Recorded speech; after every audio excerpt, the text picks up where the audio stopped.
It's a race across the desert of desolation as David and Farouk each vie to be the first to get to the monastery. But it's not like Sid's gonna let her man face that monster alone.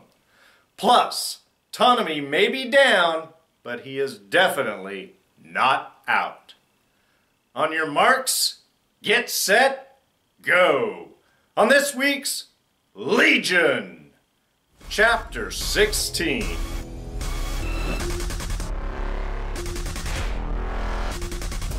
Hey everyone, D here, and welcome to this week's review of Legion. So yes, of course, spoilers are ahead.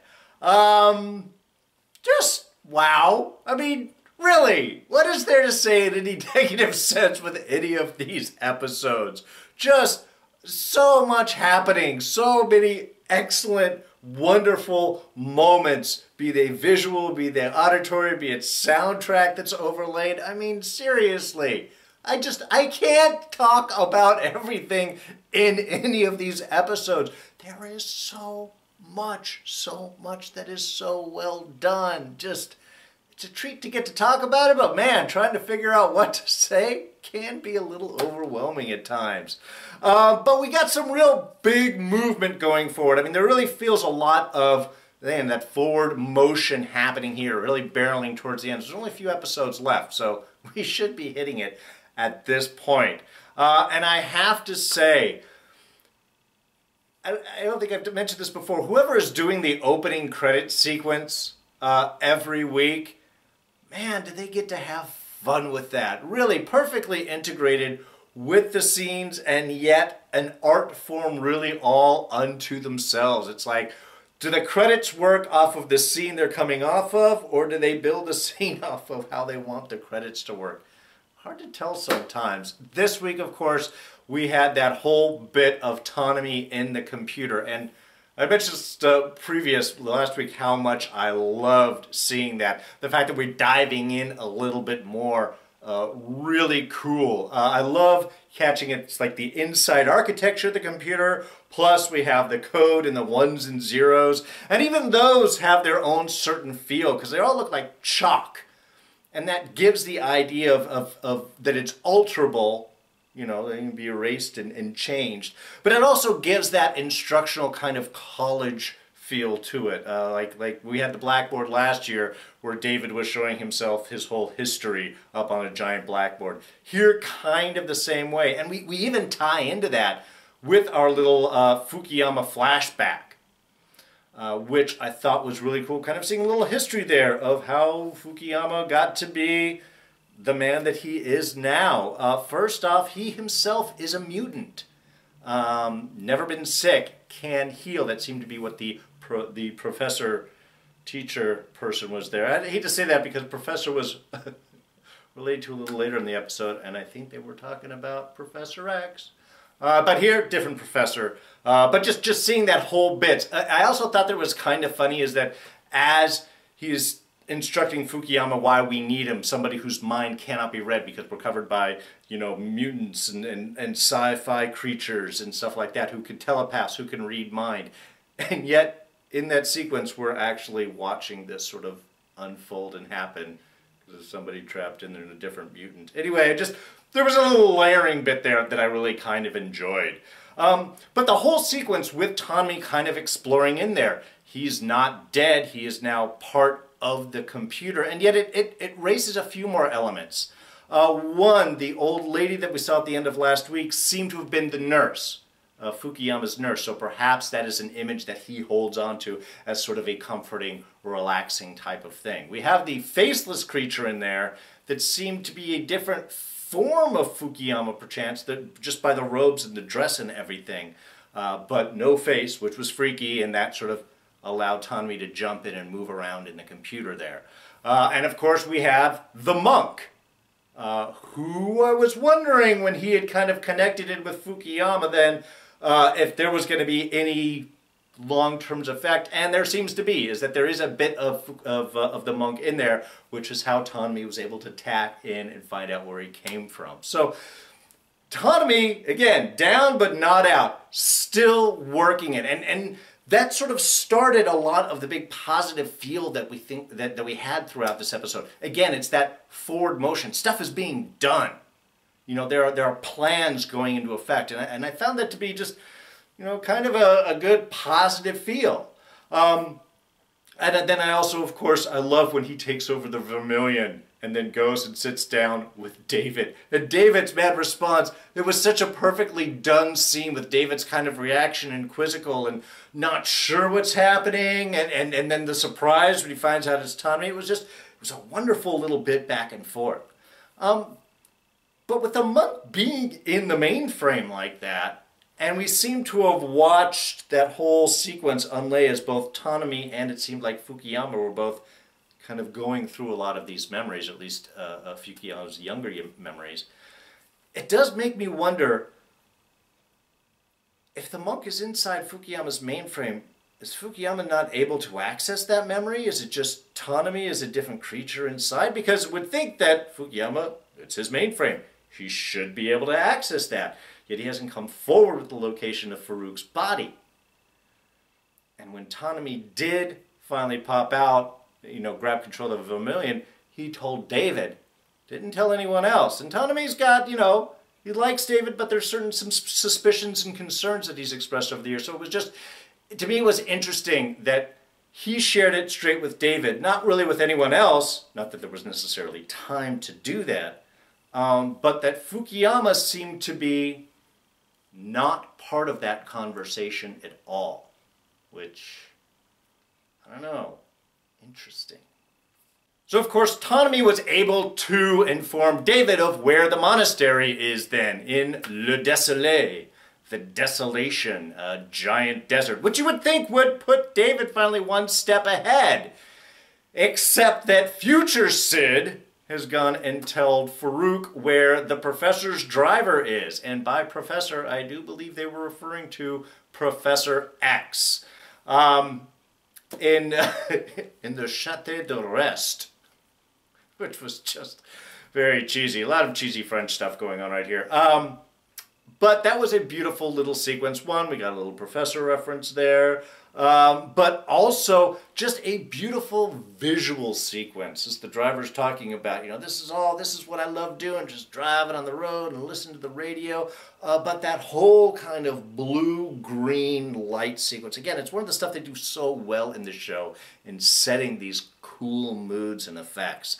Was just something I really loved. Obviously, downside is she wanted to die out of that. The great dream. Yeah, that's something Farouk will gladly do. So, that's the exchange for the information. Fine, I'll tell you where it is as long as you kill me. Not sure if that's exactly what she was thinking of, but that is a great dream in its own sense. So, we've got Farouk and Oliver now off to the Desole, and as soon as David's able to figure out, he can put his plan together, which was so cool. I have to say, I love that whole sequence. I mean, first of all, I love David talking to himself. Has been this recurring theme, and we're starting to see these voices getting a little stronger, a little more distinct inside of his mind. These different, distinct personalities manifesting, which I think is this just sort of love, great little Easter eggs and maybe foreshadowing of things to come.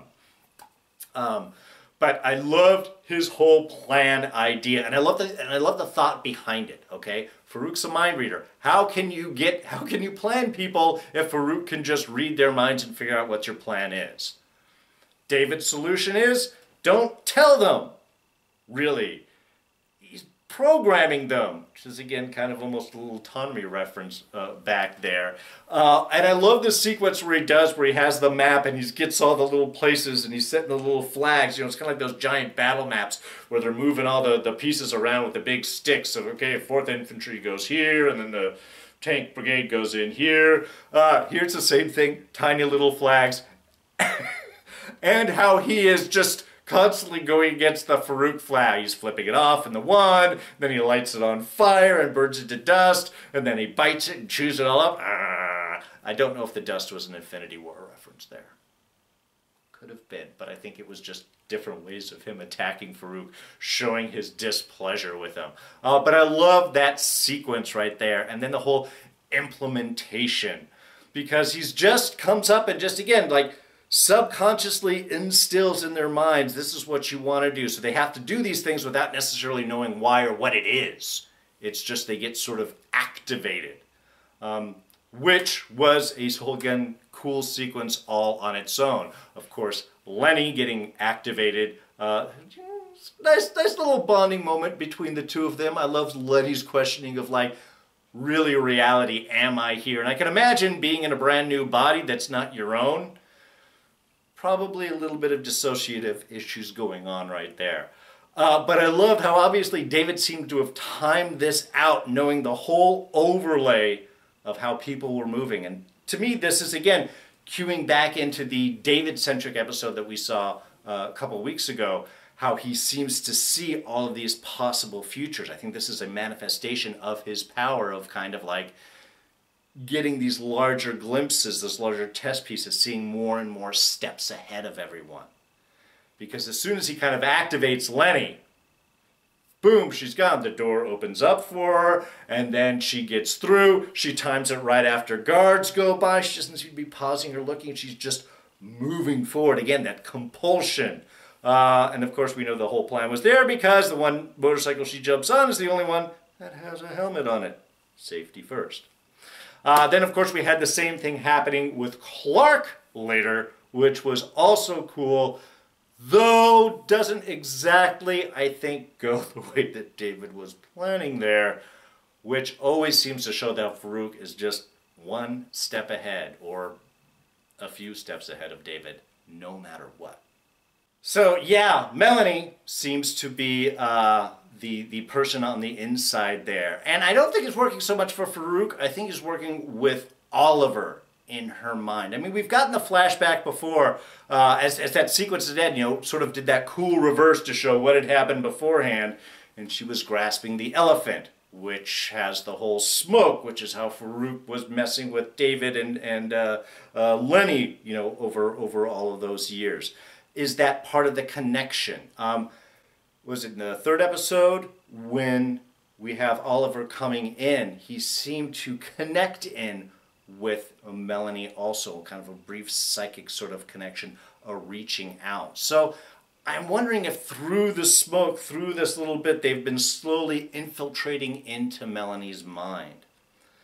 And it might have been even Melanie that perhaps made that final leaping connection there, because when we had that cool sequence between Clark and Sid, a little bit of girl talk there, where Sid's trying to open up about her concerns with David, how things don't really feel the same. You know, it's love, but it's an evolution of love. It's not always the same. The first stage is always infatuation. The second one is kind of that more long-term, you know, what can you really build off of each other? They've gone through the infatuation part. This is now becoming something new. And there are reasons, you know, it's natural to have questions and doubts where things go. Sid is correct. David has been lying to her. He's been lying to her a lot.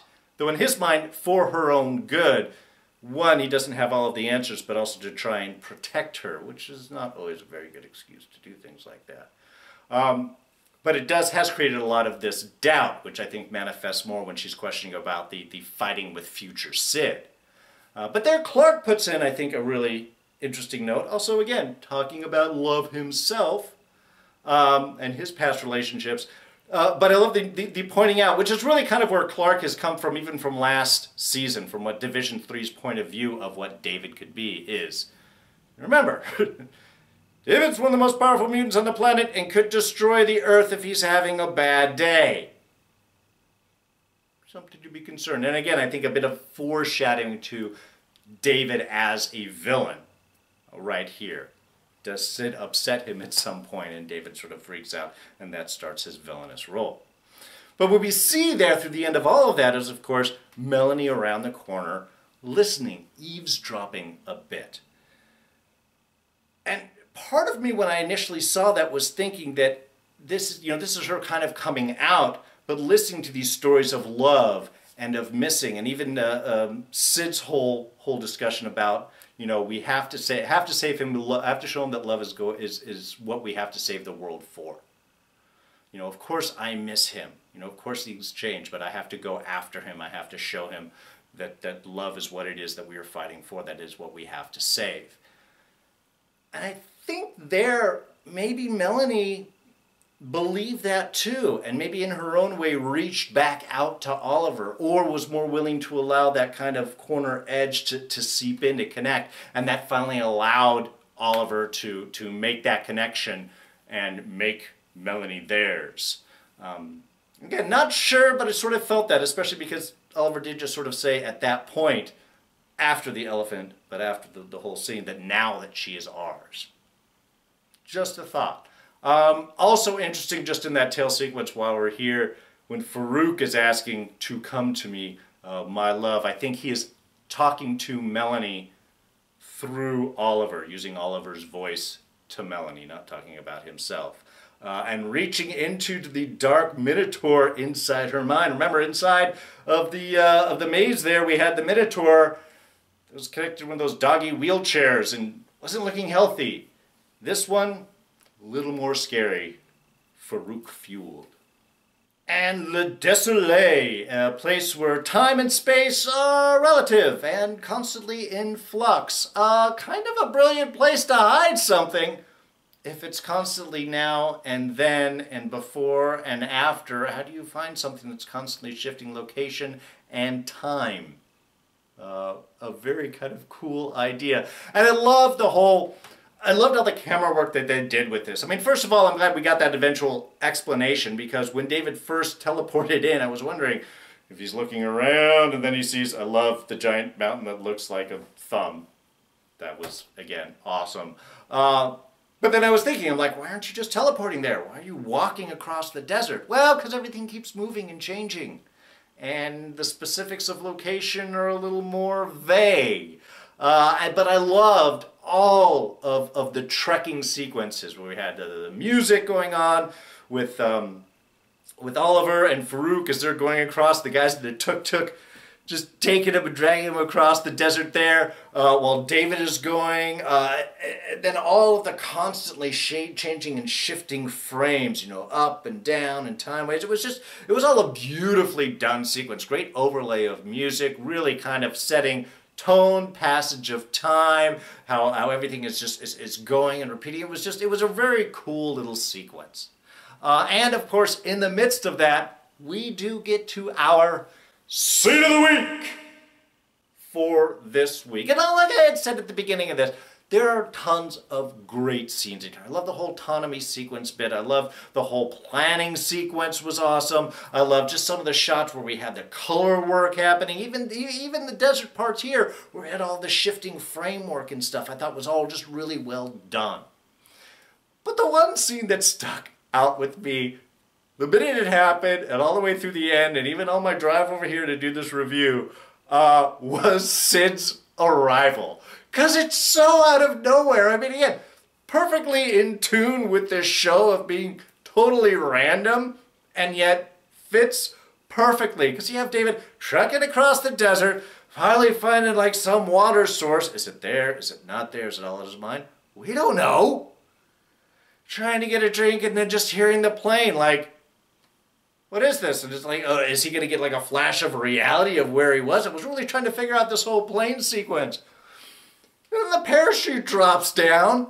You're like, what? Who is this? Is this part of the plan? I mean, is there somebody activated here we didn't? Is it Lenny who suddenly? No, it's Sid. Even David's response there is like, hey, at least I left you a note this time. I mean, it was so perfect. And again, it's a great signifier of their relationship. Sid is not going to let him face Farouk alone. Like he had said, this is just said with the scene with Clark there. I have to show him that if we're going to save, that love is what we have to save if we're going to save the world. That we have to be together. You cannot do this on your own. It was a perfect whole sequence. I mean, it ended up playing into the whole fight with future Sid that seemed to be going on as he's been constantly evasive with her. It's just, he can't just run away. He can't just do it on his own. He has to have her with her, and she has to be there with him. It's why they are fighting. It gives them that motivation. It shows them the key. It keeps their hearts open. If they're going to be successful, it is going to be together. And the fact that Sid will fly in the middle of nowhere, just following that compass, thank God, she's going to get to David, and they're going to work their stuff out. Just awesome. And last, I do want to touch on this week's John Hamm narration. We were talking about the worst of delusions, narcissism, and the whole cave idea. I thought was just, again, beautifully framed. Especially how they're talking about a cave and that the world's reflected on the wall behind, in front of them. It's like, again, you're seeing not the true world, you're seeing a reflection of the world.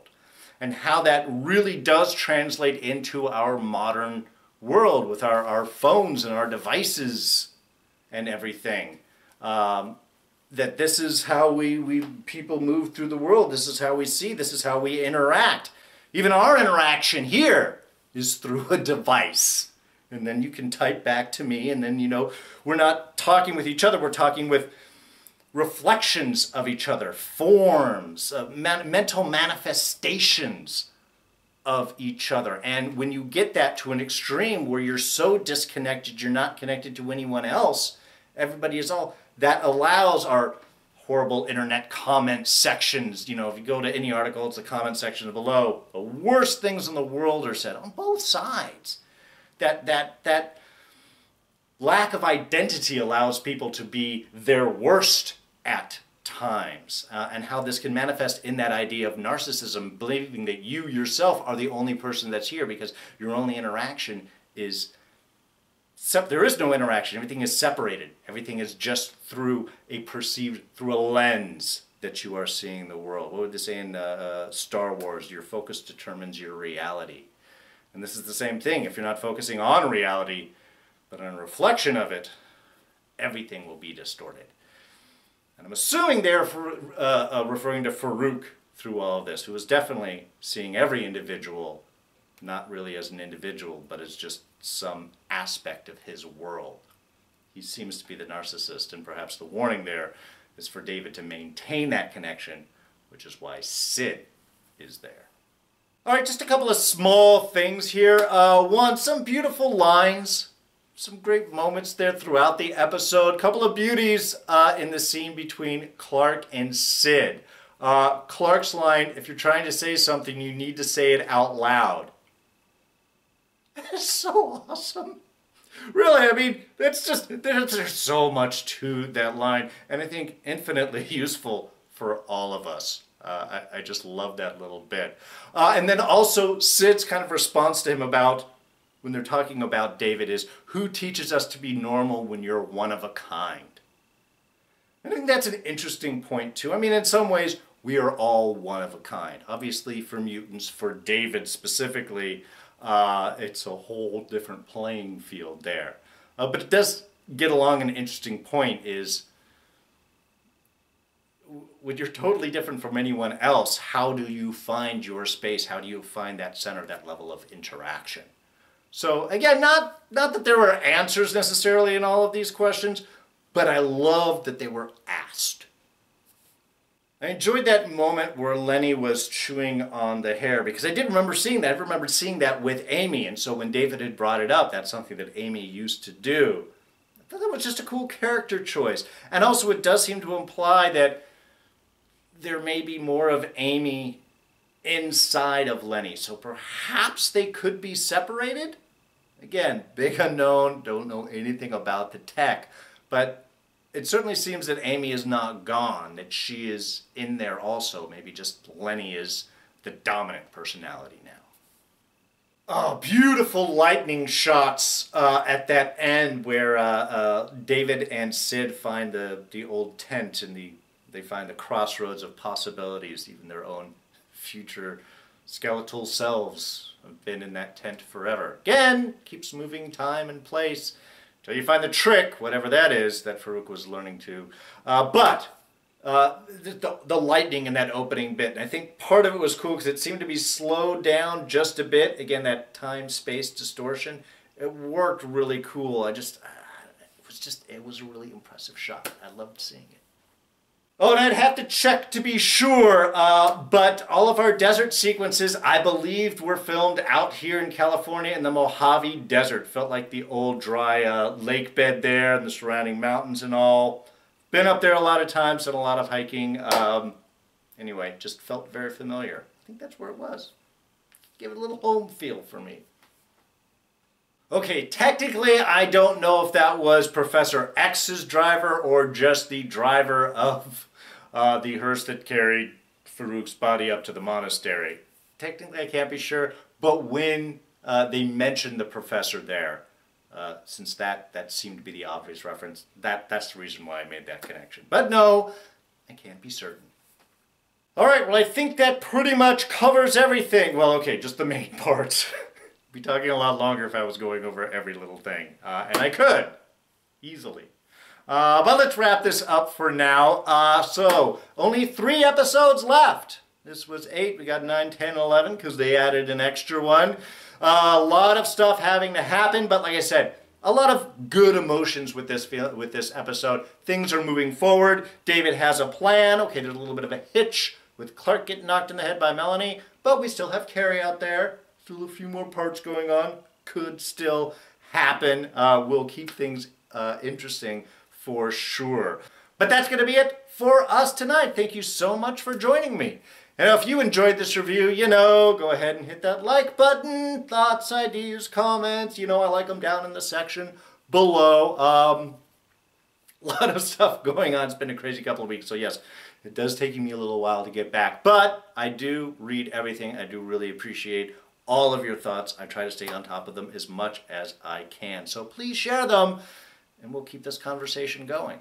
You can always catch me on Twitter and Instagram. I am at Darren Jakes. Please subscribe if you're not. Quick and easy. I know we only got a couple more episodes left of here, but we're also doing Westworld. Preacher is coming up this summer. Lots of stuff this fall. Don't miss any of it. You want, if you're a subscriber, do that by clicking this button right here. And we'll go up and throw a couple of our latest reviews right here, and you can check those out.